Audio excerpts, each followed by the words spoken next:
Kaya idalangin sa may-ari ng anihin na magpadala siya ng manggagawa sa kanyang aanihin. Pag sinabing vision, meaning it's a clear mental picture given by God for a better tomorrow that makes a man to believe not only be done, but it should be done. Pag sinabing vision, meron isang meaning noon na the power of seeing. Ako po, may mata, pero nakakalungkot. Ang vision ko, 0-0. Wala. Kayo, maganda ang vision nyo. Kung maganda ang eyesight nyo, yung paningin nyo, meron kayong, kung sabihin nyo, 20-20. Amen? Yun yung physical eyes. Pag spiritual eyes, kailangan 20-20 rin ang vision mo. Okay?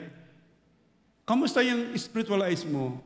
Kamusta ang vision mo? 20-20 ba? At nanahimik. Ako, masasabi ko, my spiritual eyes, my vision is 20-20. Ito para mapatunayan natin kung 20-20 yan. Ang sabi ng Panginoon, ang Panginoon, sigurado yun, physical eyes niya, 20-20 vision, spiritual eyes na, lalo pa 20-20 vision, di ba? Sabi, nang makita ko ang napakaraming tao, siya ay nahabag. Kung meron kang spiritual vision na 20-20, pag nakakita ka ng kapitbahay mo, kamag-anak mo, kaibigan mo, ka-schoolmate mo, sa barangay, na hindi pa nakakakilala, meron kang compassion. Hello? O kamusta na ang spiritual eyes mo? Wala pa rin. Di ba? Ako masasabi ko, pwedeng hindi perfect, pero pwedeng malapit na doon. Yan. Fulfilling God's vision, pag sinabing vision, is very important in the Bible, first mentioned in the Bible. In Genesis chapter 15, sabi doon, pagkaraan, si Abraham ay nagkaroon ng pangitain.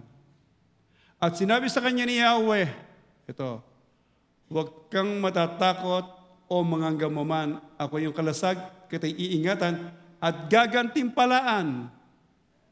Sagot ni Abraham, anong gantimpala bibigyan mo sa akin? Wala akong anak. Sino tagapagmana? Si Eliezer ba na taga-Damascus? Hindi mo ko pinagkalooban ng anak.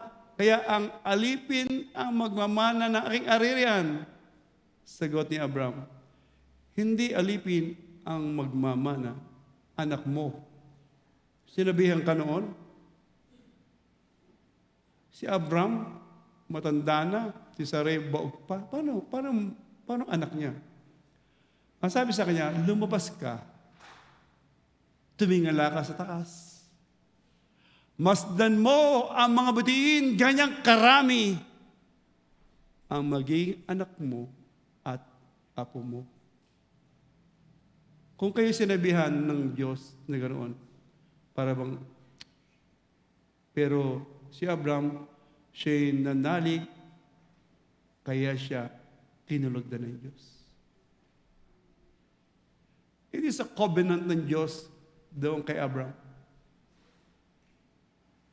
Tipan ng Diyos. Nagkaroon ng tipan ng Diyos sa bayang Israel. Sabi niya, ako ang iyong Diyos, kayo ang aking bayan. Si Abraham, tumugon siya, pinagkalooban siya ng anak sa Isaac. Sa Isaac, nagkaanak ng 12. Si Jacob, nagkaroon ng 12. Ito yung tribes ng Israel. At sa 12 ngayon, nag-spread. Dumami ang lahi ni Abraham.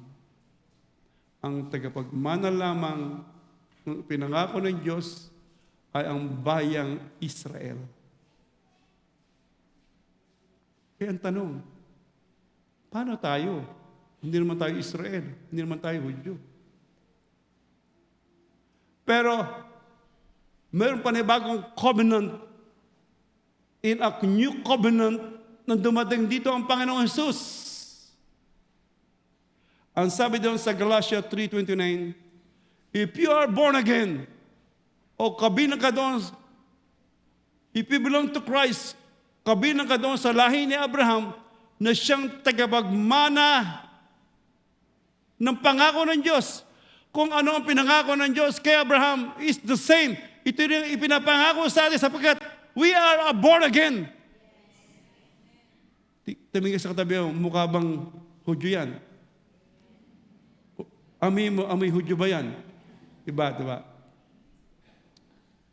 Pag sinabing vision, naalala ko ang church noon dito, almost 16 years or 17 years, kumbaga, wala pa sa vision. Hindi pa nararan yung vision. Dumating po ang pangitain dito, yung tinatawag na G12, the government of 12. Time na kung saan 2008, naalala ko yun, ako at si Annie, nag-invite na merong sa Cuneta, yung G12. On that time, hindi kami nakapunta roon at nagkaroon namang gawain dito sa Great Commission, umating kami doon kay Pastor Oriel.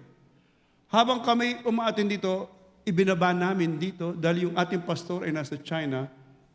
And on that time, nababasa na o narinig na ni ating pastor yung G12. At sabi nga, Proverbs 29 verse 18, my people perish for no vision. Charts perish for no vision. Inada po dito yung G12 vision, and I believe the G12 vision, the system, ito yung ginagamit ng Diyos. We are on the end time now. Ito yung tinatawag, the national transformation, ito yung tinatawag, vision of multitude. Pag sinabing G12 vision, to me, win soul and make disciple. Inadapto ng ating pastor the vision. At ito'y ibinaba sa bawat isa sa amin hanggang ngayon iniraran. At nakita natin kung paano nagtagumpay. Because of that vision. At kabilang ka doon sa na-harvest. Tumingin ka sa katabi mo, nagniningning ba yan? Parang bituin niya, di ba? Kabilang ka doon sa bituin na hindi mabilang. Amen? Ikaw yun, dapat nagniningning ka. Pag ikaw naging cell leader, kailangan nagniningning ka. Nagliliwanag ka. Amen po ba? Nasaan ba tayo ngayon? Hallelujah. Hallelujah. Pag sinabing fulfilling God's vision, may mga bagay na napakahalaga. Ito yung tinatawag na evangelism, the importance of evangelism. Pag sinabi evangelism, win someone to Christ or spread the good news of salvation, ito yung evangelism. Pag-share ng gospel. Kasi hindi magkakaroon ng katuparan ang pangitain ng iglesia to kung ikaw at ako ay sa loob lamang ng church. Hindi pwede. Kung lagi ka lamang sa loob ng church, ay umalis dito, baka tayo magkakaaway. Pero habang ikaw lumalabas Meron kang nakikita yung pangitain, yung vision of multitude. Nakita mo na maraming dapat i-harvest na. Kaya napakalaga yung evangelism. Ang sabi daw sa number 1 is Great Commission. Ang sabi daw sa Matthew 28 verse 18 to 20. All authority under heaven and earth has been given unto me. Therefore go and make disciples in all nations, baptize them in the name of the Father, the Son, and the Holy Spirit, teaching them to obey what I have commanded you. Surely I'm always with you through the very end of the world. Ang sabi niya, lahat ng kapangyarihan sa lupa sa langit ibinigay na sa akin, kaya humayo kayo at gawin yung alagad ko ang buong bansa. Bautismo niyo sila sa pangalan ng Ama, Anak, Espiritu Santo at turun sumunod sa lahat ng pinag-uutos kasi yung tandaan ninyo, ako isa sa inyo hanggang sa dulo ng sanlibutan. Napakahalaga po, pag sinabing Great Commission, pag sinabing Commission, a group of people who have been given an official task or job. Yung binanggit ng Panginoon doon sa mga disciple, yung hindi natapos na gawain nila, kaya sinabi ko, ikaw ay disciple, ikaw ang magpapatuloy noon. To fulfill God's vision, kailangan ipagpatuloy mo yung Great Commission. Humakbang po ako noon. Kanina, ang kwento ko, si Michael, ang kasama ko. Meron naman ako kukwento sa iyo, hindi na si Michael. Ang kwento ko, yung lagi nag-aakay sa akin. Si Ephraim. Yan na. Sabi na pastor, pupunta tayo doon sa Capiz. Sabi ko, nung panahon yun, lagi lumulubog yung barko. Sabi ko, nasa puso ko yung gusto kong pumunta, sumama. Basta sabi ko, basta may aakay, okay na sa akin. Sabi ko, basta yung umakay sa akin, kung lumugman ng barko, pag hinawakan ko ito, hindi siya makakawala. Yeah. Habang nandoon na kami, ipupuntahan namin, sumakay kami, pagbaba sa barko sa Capiz Tricycle, ilang oras na, isang oras na, saan ba ako? Diyan lang. Yung palang diyan lang, isang oras na diyan lang, doon sa probinsya. Sabi ni bro, ito na siguro, dead end na to siguro ina nga.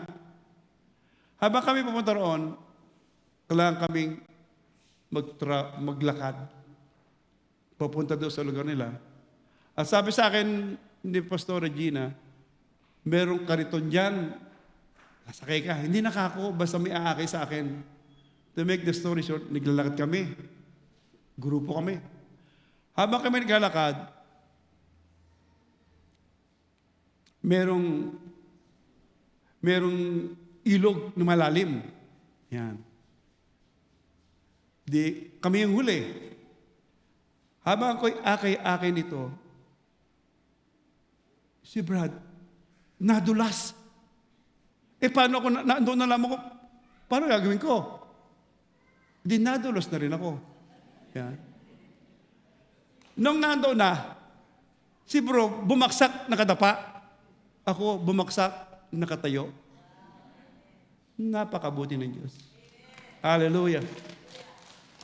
Kaya ko sineshare sa inyo yan, pag tumugong ka sa panawagan ng Diyos, sasamahan ka ng Diyos. Dahil gawain niya yan Tsaka sasamahan ka noon. Maliwanag yun. Sabi niya, ako isa sa inyo hanggang sa dulo ng sanlibutan. The presence of God. Marami kong kwento. The Word of God is very powerful. I-share ko muna sa inyo. Baka meron ditong hindi nakalimutan ko na bulag. Dahil sa sobrang, alam mo naman, taga-Cavite, medyo mastig. May asawa na, nag-chichicks pa. Hello, me. Noon yun. Okay lang. Ha? Pangalawa, mahilig ako sa inom. Nakiusugal pa. Sa sobrang bait ko, pag wala misis ko napunta ka doon sa other woman ko. Ganito ako sabi ko darating na asawa ko. Kamusta ka na? Ganyan. Hindi niya alam, galing ko doon sa ibang babae ko. Ganun ako kaloko. Time na ang misis ko ay nag-ayos ng papers papuntang Canada. Time na kung saan the greatest tragedy, that accident, kasama ko kayong asawa, pati asawa ko nadamay. Damage my both eyes. Napakahirap. Takes 5 major operation, not successful. Napakahirap, wala kang pagkakilala sa Panginoon. Laging tanong mo, hindi ako marunong manalangin noon Ano ang panalangin ko? Ama namin, sumasalan ka, sambahin ang alam mo, pasamin ka mo, abagin mo, maril, pupunok ka. Iyon ang alam ko Time na nakita ng Diyos na gusto ko na magpakamatay. The Word of God is very powerful. I heard the power of God in 1 Corinthians 10:13. Wala pang pagsubok na dumating sa inyo na hindi dinanas ng lahat ng tao tapat ng Diyos. Hindi niya kayo pahintulot ng subukin higit sa inyong kakayanan. Sa halip, pag dumating ang pagsubok na yan, bibigyan ko ng lakas upang mapagtagumpayan ito. Hebrew 4:12, sapagkat ang salita ng Diyos ay buhay at mabisa, higit na matalas ang naman tabak ng mga kabli, talim, hindi tumatagos, maging pinaghiwalay ng kaluluwa at ng espiritu at ng kasukusan ng utak sa buto at nakatatawa ng iniisip at binabalak ng isang tao. The Word of God is very powerful. Ang salita ng Diyos yan that sink in my heart. Lagi kong pinapakinggan ang salita ng Diyos. Tumatagos. Maging sa pinaghiwalay ng kaluluwa at espiritu at ng kasukusan sa buto. Tagos na tagos. Ganong kabisa ang salita ng Diyos. Hanggang time nakita ko aking sarili, ako pala isang makasalanan.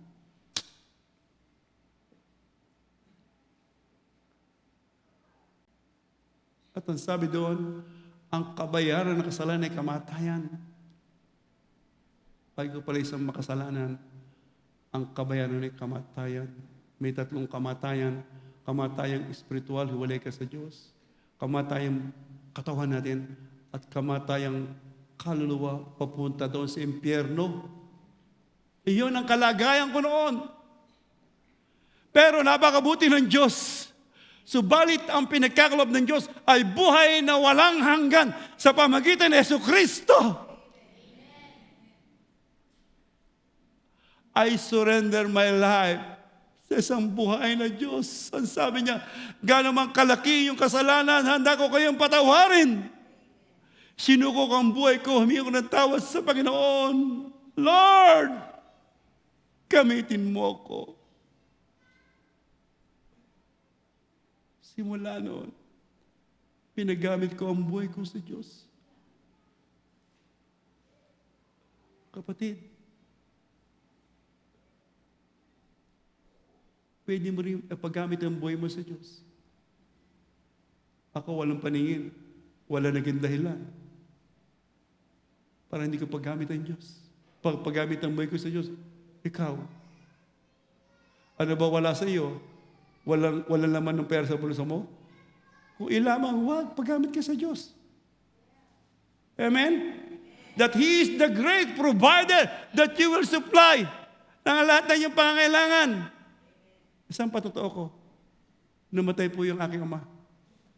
Siya nagsusupply ng lahat ng pangangailangan. Lahat. Pagtayo ko, Lord, sabi ko, namatay yung aking ama sa lupa. Meron naman Ama sa langit that He is the great provider. Pinanghawa ko po the power of the Word of God. Hindi namin nakita, nagkulang ang Diyos. Sapat ang tulong sa lahat ng aming pangangailangan. Alam nyo ba? Yung hindi natuloy ang aking asawa doon sa Canada, dahil, alam nyo naman, hindi niya ako maiwanan. Talagang mahal na mahal ako nito. Sabi nga niya, kung iba-iba lamang, iwanan ka na niyan. Pero, sabi niya, hindi kita pwedeng iwanan. Wala na siya makakita ng katulad ko. Asawa, bulag. Wala siya makakita ganoon. Kaya, ganoon ako kamahal ng aking asawa. After 40 years, hindi nakarating ang aking asawa sa Canada. After 40 years, ang aking anak ang nakapunta sa Canada. Last year, nagpunta kami doon para hindi magtrabaho. Nagbakasyon kami. Ganon kabuti ang Diyos. Ganon kabuti ang Diyos. Sumunod ka lamang sa Diyos. Number 2, church is called to be a witness. Pag sinabing church is a believer, ikaw yun. And you will receive power when the Holy Spirit came upon you, and you will be my witness in Jerusalem, Judea, Samaria, and through the very end of the world. When we accept Jesus as our Lord and Savior, yung banal na Spirit sumasa atin yun. And God empower us by that power. Kung anong kapangyarihan binigay doon sa mga disciples, is the same power na binibigay din sa atin yun. Yan ang katotohanan. Doon mo makita ang kabutihan ng Diyos.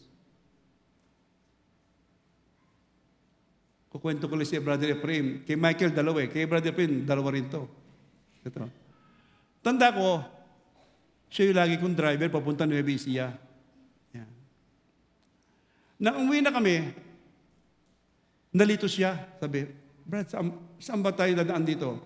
Sabi niya, tanda ko, sabi niya, kanto ng Laong Laan o Lacson na sa Sampaloc na kami sabi. Sabi ko, Lacson. Pumunta siya sa Lacson. Alam niyo ba, kami pupunta doon sa Quiapo, Intulay, dahil pupuntang Pauwini, Luneta. Napasukan namin doon sa kabila. Hindi ka na pwede makabalik. Traffic. Paikot-ikot kami doon. Ang sabi ng kami sa loob, nagkakagulo na. Sabi ko, doon. Talagang mainit na. Sa kanya pa namin walang aircon, mainit na. Sabi ko sa kanila, paano na yun? Paggabi na. Sabi ko, tayo manalangin. Itigil mo dyan sa tabi ng barbershop. Kami nanalangin, Lord, i-guide mo kami na kami makaluwi. Yung palang tinigilan namin, sabi ko, ano ba yan, barbershop? Pumunta ka dyan, magtanong ka dyan. Alam niyo ba, yung barbershop na yun, may barbero, taga-Amos. At sabi niya, dito tayo dadaan, siya ang nagbigay direction sa amin. Pag sumunod ka, sasamahan ka ng Diyos. There is power. Kapangyarihan ng Diyos. It's a miracle. Sa dami-dami paikot-ikot namin doon, ba't doon kami tumigil sa barbershop na yun? Kaya pala kami tumigil doon, meron pala isang barbero, taga-Amos. Alam niya, andang papunta po uwi. Isipin niyo, maliit na testimony, pero it's a miracle.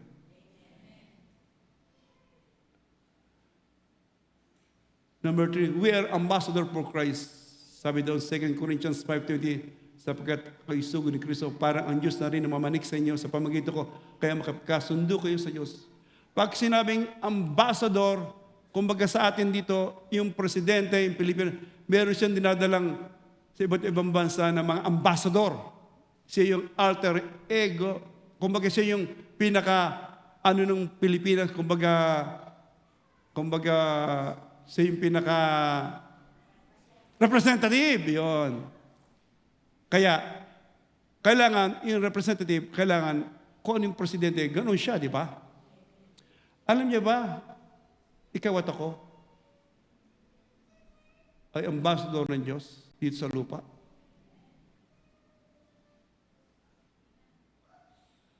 Sinugot tayo ng Diyos. Kailangan ikaw at ako ay kalarawan, kawangis ng Diyos. Amen? Kailangan yan. Sa pagbabahagi ng salita ng Diyos, pinakamagandang share mo, your testimony. I testify almost 36 churches. My vision, nakita ko, nakatayo ko ni kay preacher. Pinanghawakan ko po yun. I share. Isa lamang sasabi ko, my life testimony. I testify the goodness of God that I have experienced. Iyon ang pinakamaganda. Sa atin, pag-share ng gospel, pinakamaganda, your testimony, yung buhay mo, buhay na binago ng Diyos. Ito yung mag-reflect sa kanila. Siya nga, na dati yung mukhang diablo, ngayon mukha ng anghel. Amen? Tumingin sa tabi mo, mukha na bang ano yan? Anghel? Angkin ninyo. Di ba? Mukhang anghel na yan, di ba? Amen.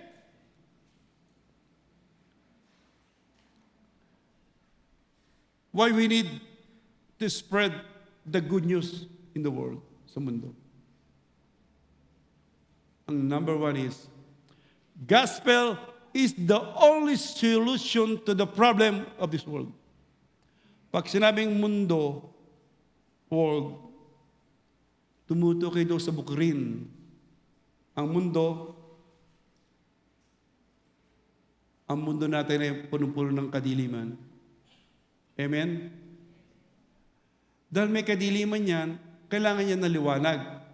Di ba? Si Jesus ang liwanag, siya ang gospel. Kailangan dalahin natin si Jesus sa mundo, in the world. Doon sa mga dapat i-harvest. Pag sinabing mundo, ito yung, ano yung mundo mo? Kung ano yung kinalalagyan mo? If you are a politician, ito yung mundo mo.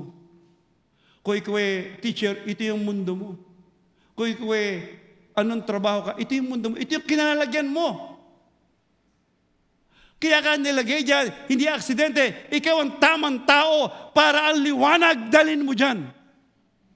Hello? Sino magdadala ng liwanag dyan? Kung aalis ka pa dyan, ayoko na dito. Nakakasuran mo daw mga kasama ko. Walang gano'n ba, kundi, hindi. Kaya nga naandyan ka, ito yung mundo mo. Yung liwanag, nasa kadiliman yung liwanag, yung gospel si Jesus, dadali mo sa kanila para sila ay makakilala sa Diyos. Amen? Yun ang kailangan doon.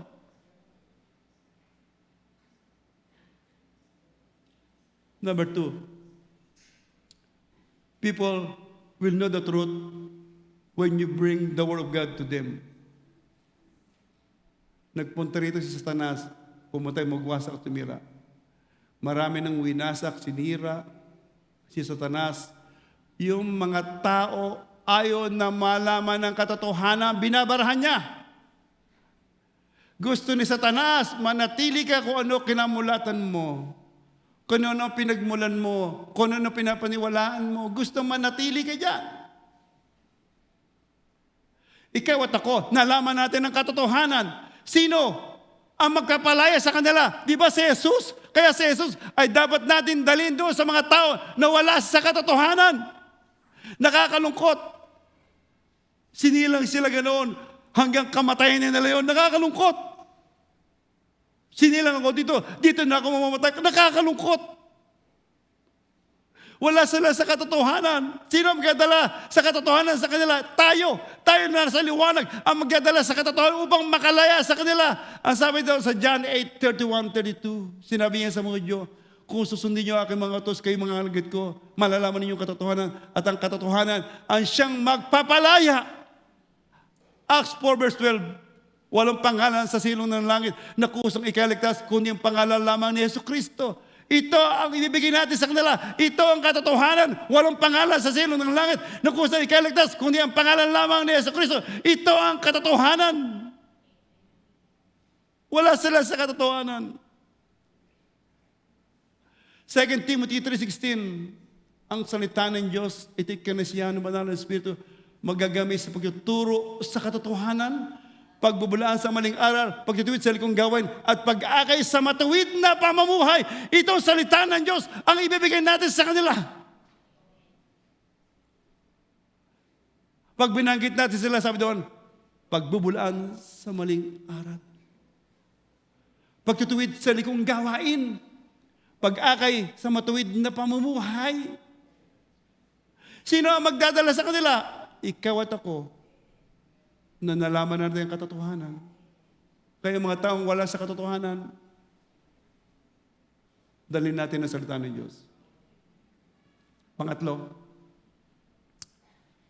people will perish if we do not bring the good news to them. Perish, mapapahamak. Pag perish, perishable, ito yung mga madaling masira. Di ba pag meron kayo nakita na mga gulay galing doon sa Baguio, doon, nasakay sa truck, do not delay perishable goods. Pag sabi sa doktor, doctors on board, do not delay. Pag sabi sa mga bombero, do not delay. Kasi meron silang mission. Ang doktor may mission. Baka, kaya do not delay, baka meron siyang operahan. Itong perishable good, baka kailangan huwag madali, baka malanta to, masira. Yung mga bombero, do not delay. Baka may mga sunog. Meron silang mission. Naniniwala ka ba, ikaw at ako ay meron mission. There is an urgent. Maraming tao na papahamak. Kamusta ka na? Wala bang urgency sa iyo?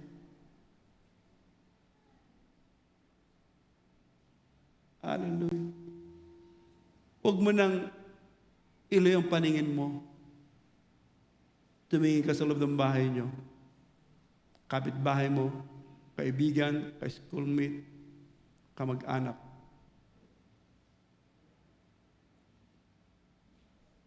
Mapapahamak sila pag hindi sila nakakilala sa Diyos. There is an urgent. Kailangan na. Ang sabi doon sa Ezekiel 3 verse 18 and 19, pag hindi ka nagbabala, nag-warning doon sa taong masama na mamatay sa kanyang kasalanan, namatay nga sa isang kasalanan, hindi ka nag-warning sa kanya, pananagutan mo ang kanyang buhay. Kalungkot. Pero pag ikaw nag-warning, namatay siya sa kanyang kasalanan at hindi siya nakinig, wala kang pananagutan. Napakasimple. Inanya ako kayo ng pumikit. Manalangin ka. Sino ba yung mga tao na malapit sa iyo na mapapahama?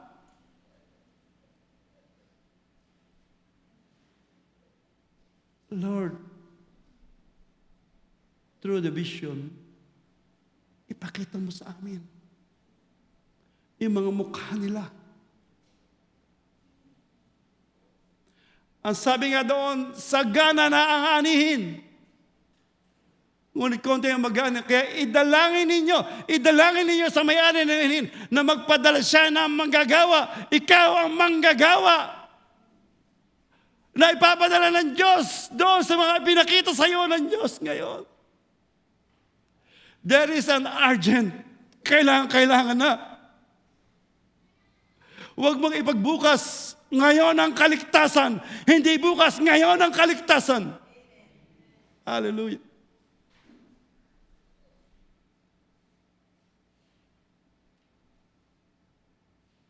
And fulfilling God's vision. mapupulpil lamang to. Ang pangitain to.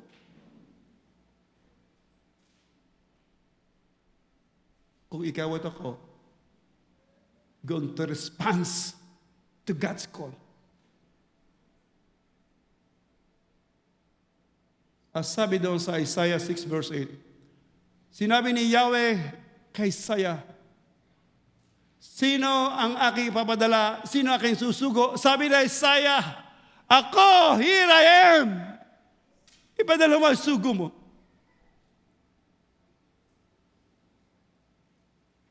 Pandemic.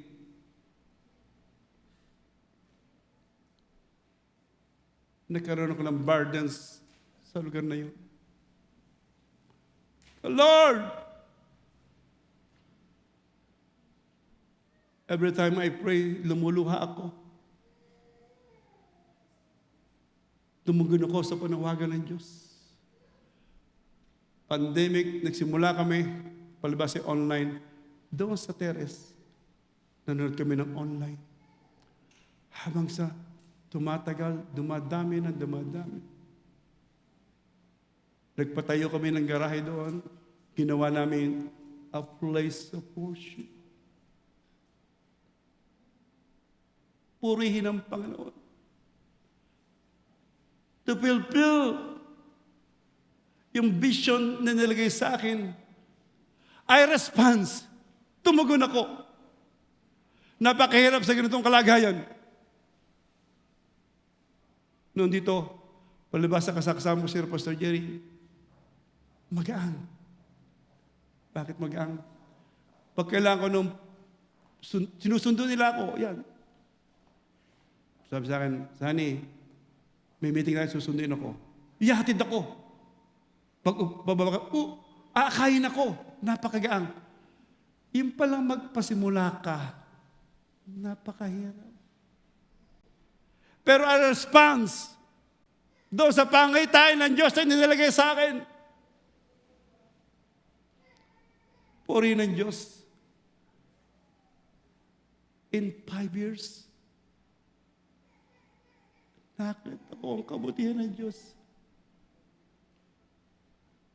Napakahirap yung system. Pastor, napakahirap ata nito. Sabi ni Pastor, huwag kang magmadali. Kung ano yung kaya mo, isa-isa lamang. Ang miyembro pa namin ng mga, kilala niyo ba yung mga nananakit-nakit na ang tuhod, yung mga may umaakay na, mga kalimitan, mga senior. Napakahirap mong i-push. Sabi ko, kailangan natin yung training. Sabi, ayaw na namin. Hindi na namin kaya yun. Nahirap mag-solo. Pero hindi ako tumigil. Nagkaroon kami ng tema, go and multiply. Chinalis ko sila. Sabi ko, simula ngayon, we need to move out.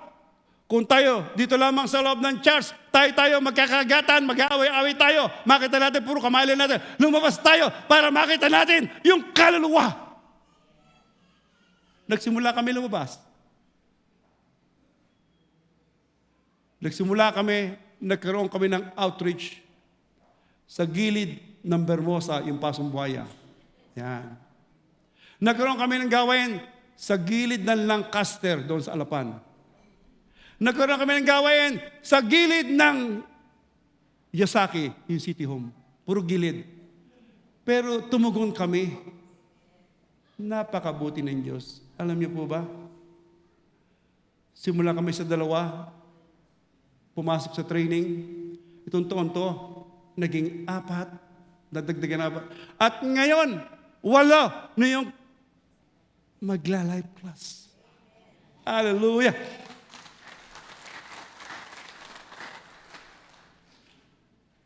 Ipinakita ko sa kanila yung pangitain. Sabi ko, Lord, tiniyo mo ang iglesia to. Kailangan. Ngayon purihin ng Panginoon.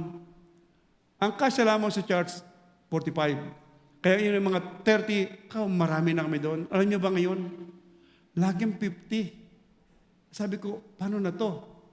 Yun ang problema, pero malaki, pero magandang problema. Ang sabi ko sa kanila, papayag ba kayo? Magdadalawang service tayo para hindi makasagot. Eh, siyempre, medyo may mga edad na, pero nakita ko ang kabutihan ng Diyos. They submit. At baka next year, magdadalawang service kami.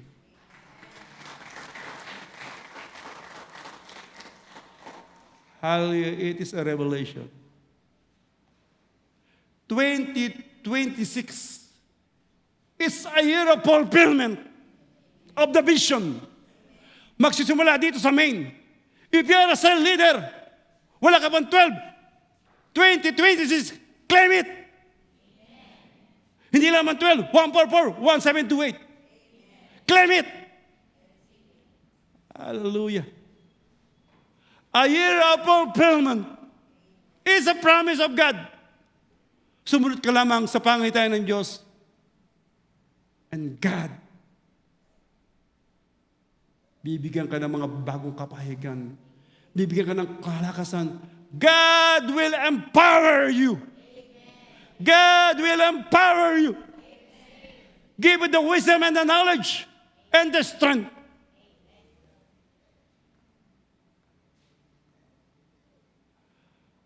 By the power of the Holy Spirit,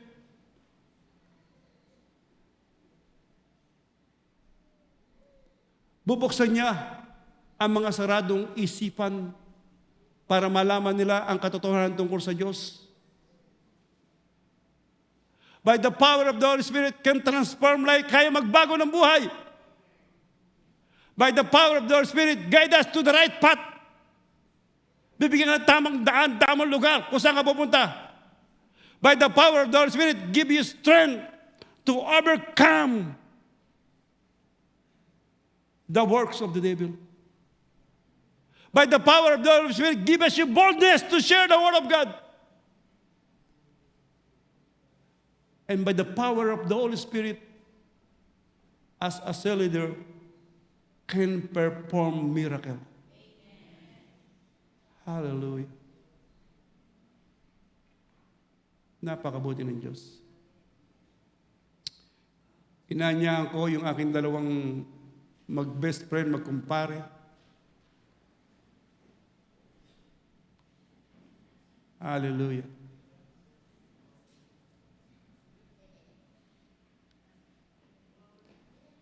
Talagang mag-best friend yan. Eh, aalis na yung isa, papunta ng state. Naramdaman ko si isa, maiyak-iyak eh. Hallelujah.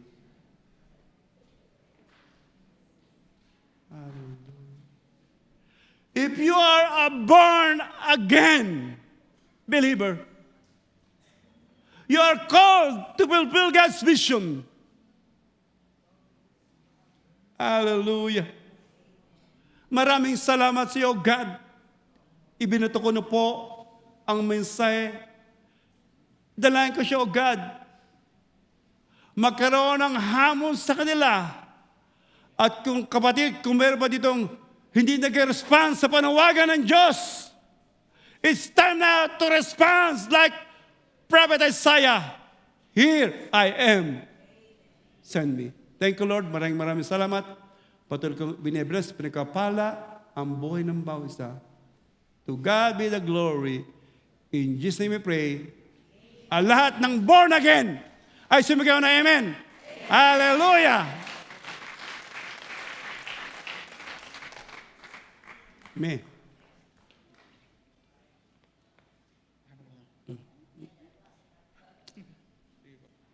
Lahat ng umakay sa akin, naging pastor. Sino ba to? Handa ka, oh. Pastor ka na. Ah!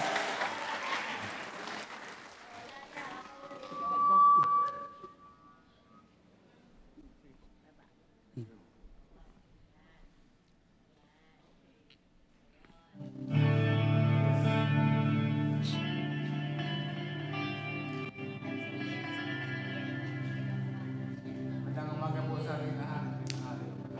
God is good.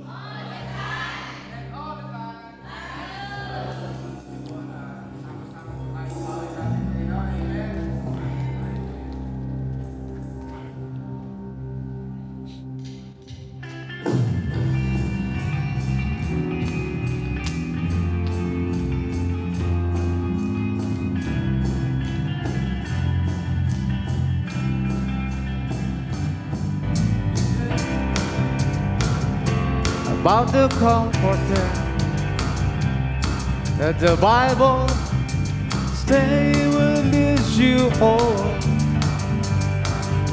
Jesus said that you have power when the Spirit comes down from the throne. Now I'm filled with the promise that has brought new life to me. I once was lost, but now I'm found. I was blind, but now I see. Let me tell you that you must have that fire and Holy Ghost. The prayer will turn into keeps that fire burning, that fire of experience that you can feel, that makes you move, makes you shout, makes you cry. For it's real when I've got my hand, oh, in the Master's hand, in my soul being burdened. In Jesus' name, I'm free from sin, and I know that I'm born again. Yes, I am. So many toils and dangers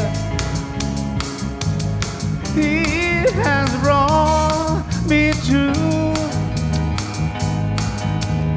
Jesus opened blind eyes, and He made a limb to walk. Well, there's nothing too hard for God to do. Amen. Now the time that we must seek Him, that He'll heal your soul within. He'll make you whole as His presence fills your soul, and you be born again.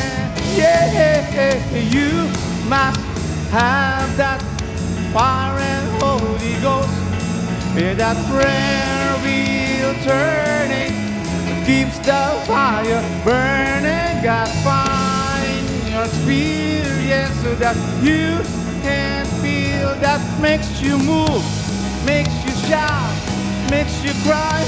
For it's real when I got my hand, oh, in the Master's hand, in my soul being burning.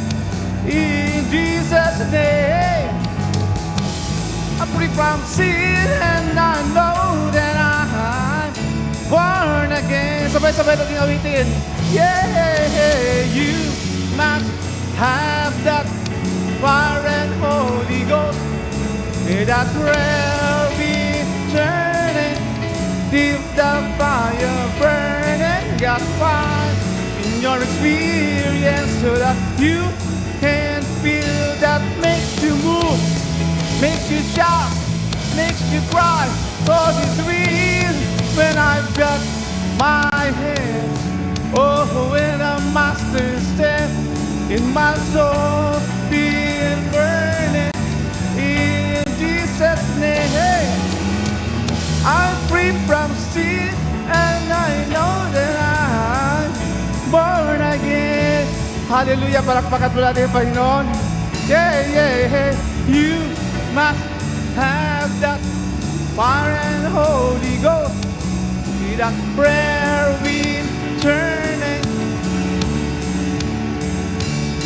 God finds in your experience, you can feel that makes you worry. When I've got my head, oh, when a Master's hand in my soul feel burning. In Jesus' name, I'm free from sin, and I know that I'm born again. Come, let us sing one more time. Yeah, you must have that prayer we turning, keep the fire burning. Your experience that you can feel that makes you for it's real when I've got my hand. Oh, and the master said in my soul, feel burning in Jesus' name. I'm free from sin and I'm born again. I'm free from sin and I'm born again. I'm free from sin and I know. Woo! Hallelujah! Woo! Thank you, Jesus. I've been born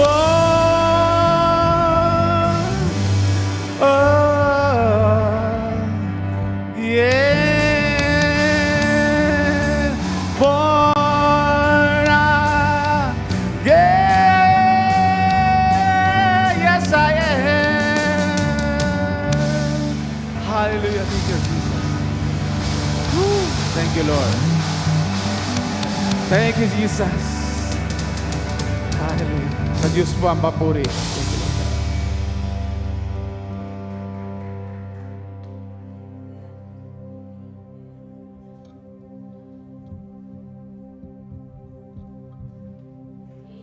Panginoon, purihin ang banal na Espiritu na patuloy na lumulukob sa atin. Nagagalak po ba tayo? O kasi nakatingin kayong lahat di ba? Kaya yung kagalakan niya, huwag niyo pong pananakaw. Iuwi natin at saan tayo pumunta, andoon yung kagalakan kasi witness at ambassador tayong lahat. Alam niyo pa mga kapatid, isang pinakamagandang inuutos ng Panginoon sa atin ay yung bigyan ng parangal ang lingkod ng Panginoon. Hindi parangal na para sabihin lagi siyang tinataas. Kung hindi yung seed na inihagi siya sa atin, yung patotoo ng kanyang buhay, at ngayon ay may tiyak na testimony siyang ipinakita. Kasi yung word of testimony, napaka-effective nito. At maging yung mismong ginagawa niya, talagang kasalukuyan hinahakbang niya.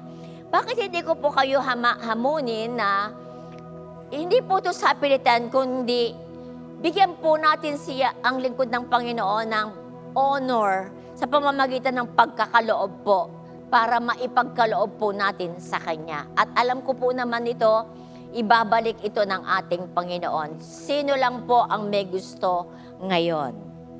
Pwede na pong tumayo at ilagay po sa basket yung pong nais ninyong bigyang honor no, sa ating Diyos. Hallelujah, hallelujah Lord. Salamat po sa iyo. Purihin po ang pangalan mo sa buhay na iyong mga anak. Alam ko po aming Diyos na ikaw ang patuloy na magkakaloob nito sa kanila at magbabalik sa pangalan ng Panginoong Yesus. O Diyos, ito ay hindi po sinasabi, kundi biglaan na magagalap ngayon. Pero we believe, Father, nakikita niyo po ito.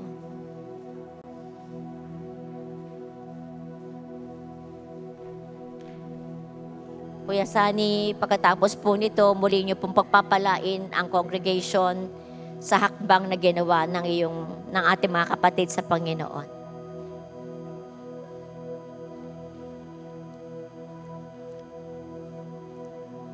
Yes, Lord. Yes, Lord. Salamat sa Panginoon. Salamat po sa buhay ninyo at alam kong ibabalik ito ng Panginoon. Pagpapalain po tayo ng lingkod ng Panginoon. At habang tayo pinapanalangin, let us receive, i-enforce natin ito sa ating buhay. I-receive natin ito kasi i-activate ito ng Panginoon mula sa bibig ng lingkod ng ating Diyos. Microphone, please. Kumaandar. Ayan. Okay, hallelujah. Dalayan ko siya, oh God, ang patuloy na maramdaman namin ng prosesyon. Thank you, Lord, sa mga kapatid ko na nagtanim Alam ko, Panginoon, ibabalik mo sa kanila ito. Hindi lamang 100-fold, more than that. And I pray, let your divine care and protection patuloy na lang maranasan. I-bless mo ang iglesyang to. Pagpalaan mula sa aming Pastor Jerry, Pastor Mining. And I pray and release the blessing na patuloy na maranasan ang iglesyang to. Padalayan ko siya, O God, ang pangako mo, kapatid. He is Jehovah Jireh, the great provider, na magpuprovide ng lahat ng iyong pangangailangan. Angkinin mo, kapatid. Amen. Hallelujah. Hallelujah. Kung wala ka pang sasakyan ngayon, angkinin mo. Angkinin Hallelujah. mo. Yes, Lord. Hallelujah. Hallelujah. He's Jehovah Rapha, our healer. Yes, Lord. Kung meron kang We receive. karamdaman, nothing is Receive. too hard sa Diyos. Yes, Jesus. I pray, release your power, your Amen. healing power, in the name Amen. of Jesus. Amen, Lord. Hallelujah. Rabasika na makura basanda. Alalabakira. Dumadaan ka ba sa mga problema at pagsubok? Ano mang problema at pagsubok? We have our God. He is Jehovah Shalom, the God of peace. Yes. The Lord will comfort you. Amen, oh God. We In the receive name of it. Jesus. We receive In the it, name Lord. of Jesus. We receive it, Lord. Hallelujah. Thank you, Lord Jesus. There is restoration in your family. Amen. There is restoration in your family. Yes, amen. Yes, Problema Lord. ba anak mo? Angkinin mo. Angkinin mo. Siya patuloy na muna ng balik. Hindi lamang sa iyo, maging sa Diyos. Hallelujah. Maraming salamat, O God. Patuloy ka ng pinupuri, sinasabat nilalwalhati. And I release the blessing Amen. sa buhay ng bawat isa. Salamat po. Your protection, maging sa kanilang pag-uwi, ihatid mo sila, kami sa aming tahanan, taglay po ang pag-iingat na nagmumula sa iyo. Mga kapatid, ang pag-ibig ng Diyos, ang pagkapala ng anak, at pakiisa ng banal na Espiritu ay sumaatin ngayon at magpakailanman. Hallelujah. Mga kapatid, humayo kayo at ipangaral ang mabuting balita ng kaligtasan. Hallelujah. To Yes, God be the Lord. glory. In Jesus' mighty name we pray. Amen and amen. Hallelujah. Amen. Ngayon po, purihin ng Panginoon, another application. Meron po tayo sa network ng Ate Annalisa Villanueva, cell leader, Daisy Ilano. In-invite po ni Lexi. Sino yung sa'yo? Si Lay Noel Tarak. Sino yung- Nasaan po siya? Maaaring pumunta po dito sa unahan. Gayon din po sa network ni Susan Ilano. In-invite po ni Malu Di Matulak, ang ating pong VIP, Giselle Susan. Hallelujah. Purihin ng Panginoon sa buhay po ninyo. Wow! Salamat sa tayo. Lapit-lapit po kayo dito. Salamat po sa panahong ipinagkaloob ninyo. At alam ko po naman na kayo napagpala sa araw na to. Alam niyo po ba na yung tinestimony sa atin ng lingkod ng Panginoon, talaga pong ipinahahayag ang mabuting balita para sa kaligtasan ng bawat isa. At alam ko po, magkakaroon tayo ng katiyakan sa ating buhay na hindi lang sa impyerno, kundi maging sa langit gustong ibigay ng Panginoon. Yung kamatayan ng Panginoon, para sa atin yon at tanggapin natin lahat. Ngayon, hindi ko na po ito kahahabaan kasi meron kayo pong pagdadalhan po kayo ng doon para lubos po kayo magkausap pa. Okay po ba? Panginoon, pagpalain niyo po ang mga anak mong to, mga nag-invite na to, itong mga network na to, Panginoon, ikaw po patuloy na magparami pa ng mga tao na dadalhin sa kanila at maging sa buong kongregasyon na to. Samahan niyo po sila ngayon sa kanilang fellowship sa taas. Alam ko po na ang pag-iingat mo po ang patuloy sumama at ang banal na Espiritu ang patuloy na gagabay sa kanila. Sa pangalan ni Jesus, Amen. Saan po siya? Room 3 o saan? Saan po ba? Saan po? Oh, sige po. Sige po, tayong lahat ay umawit, tumayo at umawit sa Panginoon. Buong puso po nating awitin ang mga bagay na ito. Tama ba ako? Mga nagkakamali ako. Tama ba?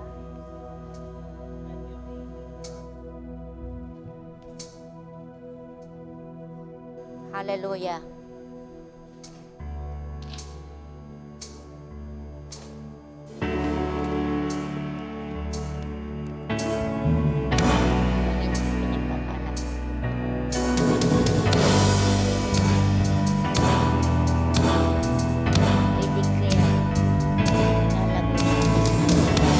Ikaw ang tunay na Diyos, ika'y walang Sabihin po natin sa Panginoon to. ika'y nag-iisa, ikaw lamang, wala nang iba.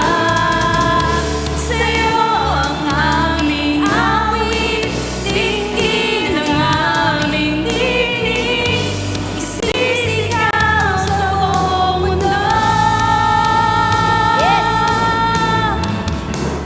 Ikaw ang tunay na Diyos, ika'y walang katulad, ika'y nag-iisa, ikaw lamang, wala na ng iba. Sa'yo ang aming awit, tingin ang aming tinig, isisigaw sa buong mundo. Isisigaw sa buong mundo. Isisigaw sa buong mundo. Ang ano? Ang kadakilaan mo.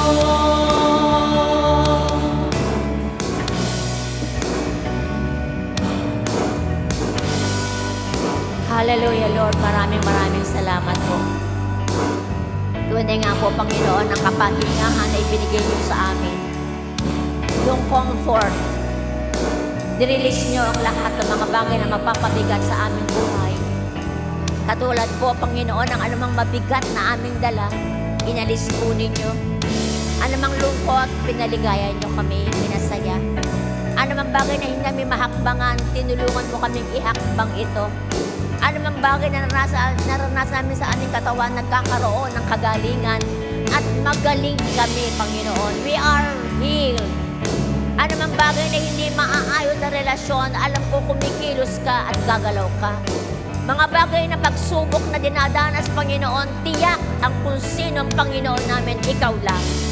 At habang kami humahakbang at inaalay namin ang aming buhay sa iyo, makikita namin ang isang napakaganda at maliwanag na pagkilos mo sa aming buhay, sa aming pamilya, sa mga mag-asawa, sa bawat relasyon, Panginoon. Sapagkat inaalis mo, Panginoon, ang lahat ng uri na hindi makapagpapalago sa amin, O Diyos. Binigay mo sa amin ang forgiveness because nag-repent kami. Ibinigay mo sa amin, Panginoon, ang kalinisan dahil dati marumi kami. Dinala mo kami, Panginoon, sa liwanag kasi dati nasa dilim kami. Pero ngayon, Panginoon, narito ang inyong kongregasyon, narito ang inyong bayan. Muli niyo po kaming samahan sa aming mga pag-uwi. Hayaan niyo po na ang banal na Espiritu mo ang aming makasama at tulungan mo kami na manindigan kung ano ang tama, Panginoong Yesus. Ipakilala ka, mabigyan ka ng parangal at kuminang ka sa aming mga buhay. Maraming salamat po, Ama, sa iyong gagawin, sa iyong gagawin, sa iyong gagawin sa buong isang linggo, aming Diyos. At muli kaming babalik, walking and living and praising your name. In Jesus' name, amen and amen. Mga lalaki, magme-meeting ko kasi po ang primary 12 mamaya. Ang inyo pong gathering, malalaman po ninyo kung kailan this December. Okay po ba? Gusto niyo po ba yan? Ang hina ng boses. Gusto niyo po? Ayun, yung mga boss. O sige po. Huddle, kaya?